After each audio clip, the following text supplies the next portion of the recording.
Ay, qué pesado que está el PowerPoint hoy día.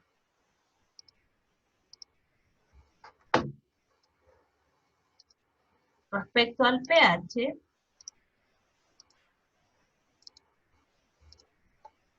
ya. Respecto al pH, también existe una cierta distribución de los microorganismos que pueden crecer a pH muy ácido y algunos que pueden crecer a pH muy básicos. Sin embargo, la zona de alto riesgo está entre 5 y 7,5. Esa es la zona de mayor peligro, ¿ya? Eh, Existen microorganismos que son acidófilos, es decir, resisten o les gusta crecer a bajos pH, o alcalófilos, que crecen a pH altos, sobre 7, ¿ya?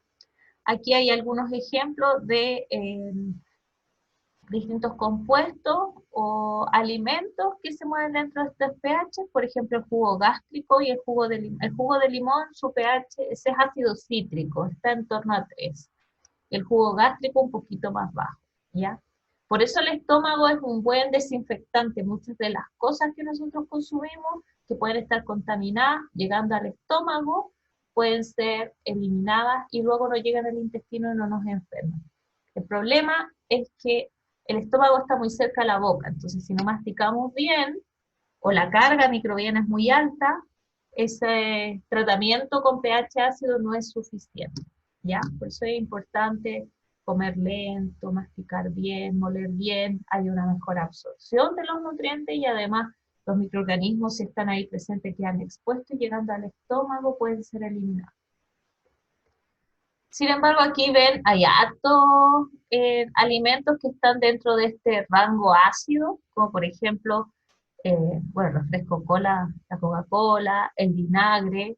Cada uno no se toma un taquito de vinagre, pero sí, de vino sí. Pero hay cosas que se preservan en acidez, pues en vinagre, como que ustedes consumen algo que se almacene en acidez.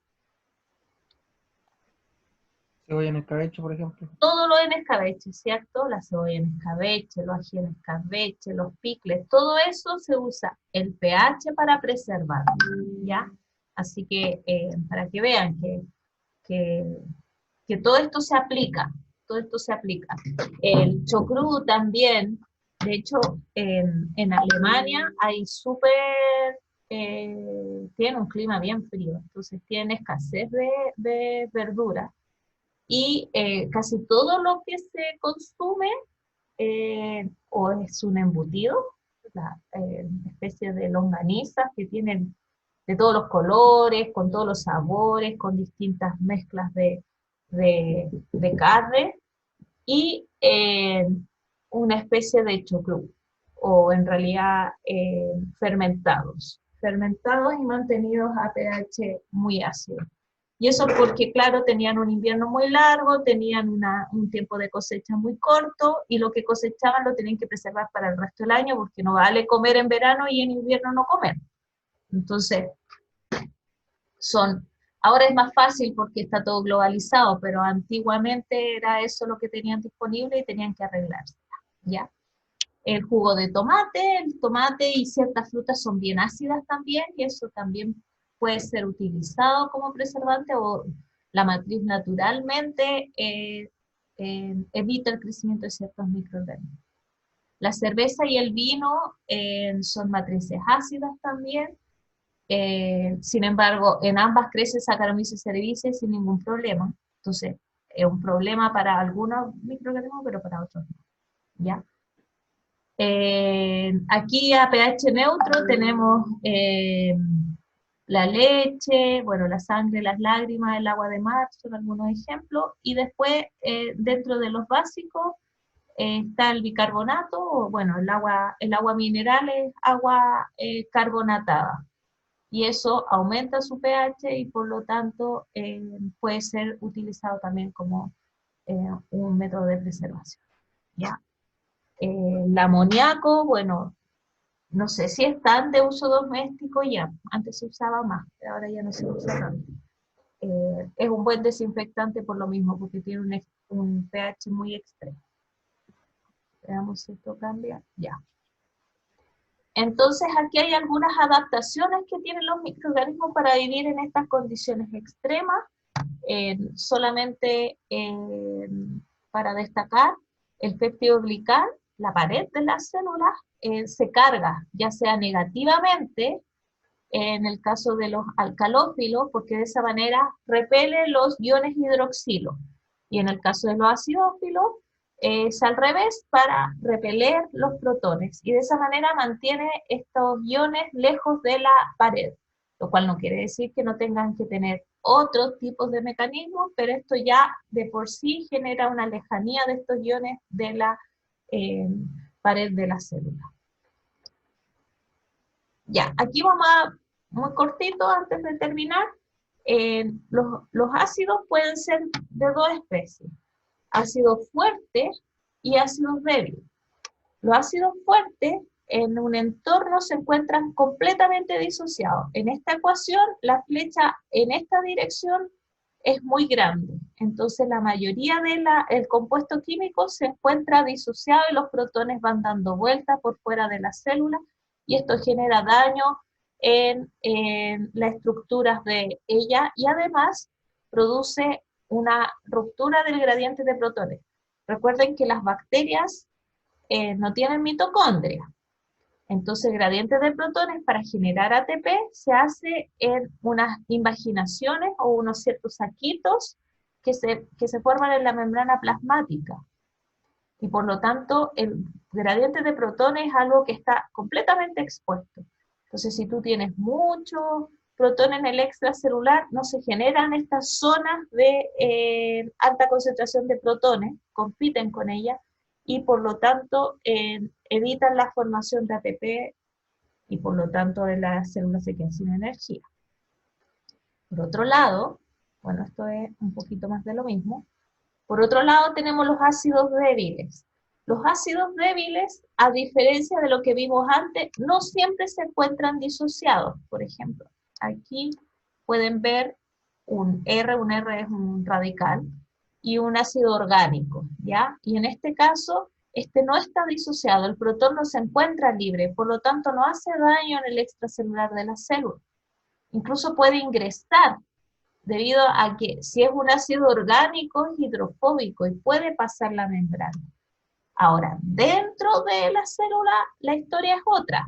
Ahí el ácido puede disociarse y el protón ahora hace daño directamente a las estructuras internas de la célula. Por otro lado, el anión también puede producir daño dependiendo de la especie de ácido que sea y puede dañar, por ejemplo, estructuras como el denio. ¿Ya? Esto respecto a los ácidos, esto es un poquito más de lo mismo. Y para terminar vamos a ver lo de los gases, porque después vamos a estar dos clases. Una para ver la teoría del efecto de la temperatura y otra para hacer ejercicios, para el cálculo de D, F y otros factores más. El oxígeno, bueno, las bacterias no todas requieren oxígeno. ¿Para qué se usa el oxígeno? ¿Para qué usan el oxígeno las bacterias? ¿Para qué lo usamos nosotros? Para vivir. Para vivir. ¿Qué hacemos con el oxígeno? Lo convertimos en energía. Es el aceptor final de electrones. Eso es, sí, está involucrado en la formación de ATP. Eso es correcto, lo que dice Diego. Sin embargo, recuerden que cuando se respira, cuando un microorganismo nosotros respiramos, existe una etapa que se llama cadena transportadora de electrones y alguien tiene que recibir esos electrones final y en el caso de los microorganismos aeróbicos y de nosotros, ese aceptor final de electrones es el oxígeno. Y todos los que respiran oxígeno son microorganismos o organismos aeróbicos, ¿ya? Requieren la presencia de oxígeno. Sin embargo, tenemos el otro extremo.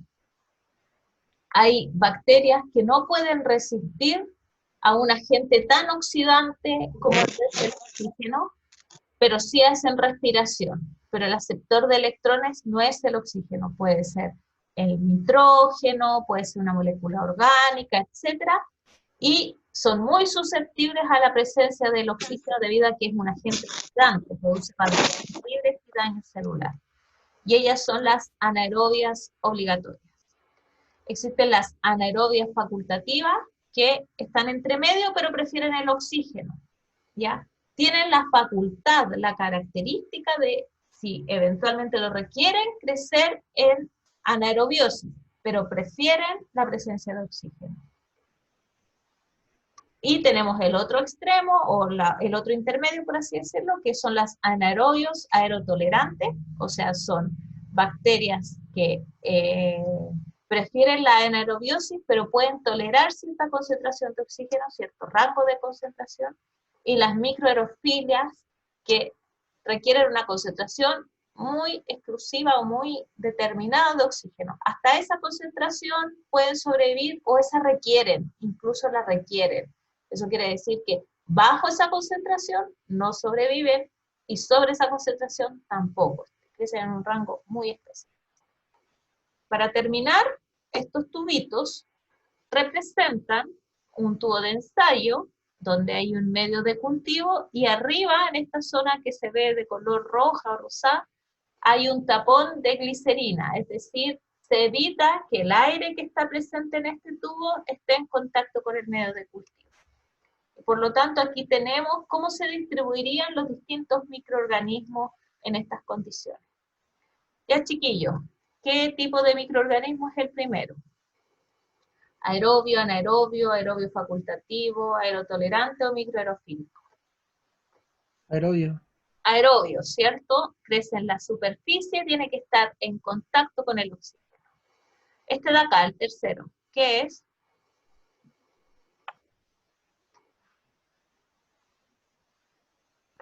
¿El facultativo?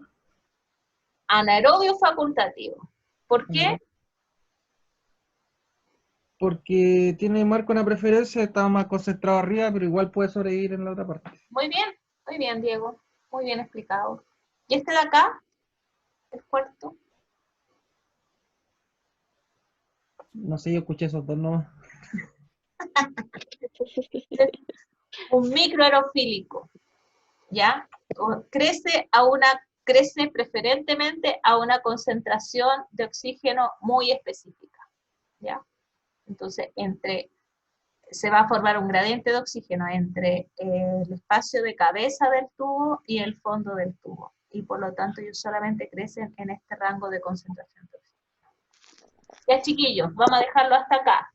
La otra parte, la clase que vamos a tener el miércoles, como les dije, es de el factor temperatura propiamente tal. Vamos a ver cómo se mide, cómo ocurre la degradación térmica, etcétera. Y vamos a hacer ejercicios, porque ese es un tema que es necesario aplicar, ¿ya? No son fáciles, pero y si necesitan más tiempo para asimilarlo, lo podemos ver. También vamos a hacer una guía, vamos a poner una guía en académica. ¿Alguna duda? Yo, Sí. ¿cuál es un ejemplo de una bacteria microfílica? Microaerofílica, por ejemplo, Campylobacter jejuni es una bacteria microaerofílica. ¿Y dónde se encuentran? En el pollo, Ay. en el pollo. Leí que eran letales. Como letales. ¿Qué ahí sale en el Power? Son letales. Los microaerofílicos. Sí. Sí, pero en realidad no sé cómo está, ¿qué se refiere a esto? Crecen, solo poseen metabolismo fermentado, por eso ya. Dale. No sé a lo que me refería cuando puse esto. No, pues concentraciones altas de oxígeno son letales para la bacteria. Ya. ¿Ya? No son los microorganismos. Ellos no, si tú lo pones en un ambiente, me da risa las flores. No sobreviven a altas concentraciones de oxígeno, ¿ya? La oxidación es un proceso que se utiliza para eliminar, hacer daño a los microorganismos, no todos lo resisten bien. Respirar es un juego caro, tienes más energía, pero te oxidas, y al oxidarse se hace daño. Nosotros cuando empezamos a envejecer,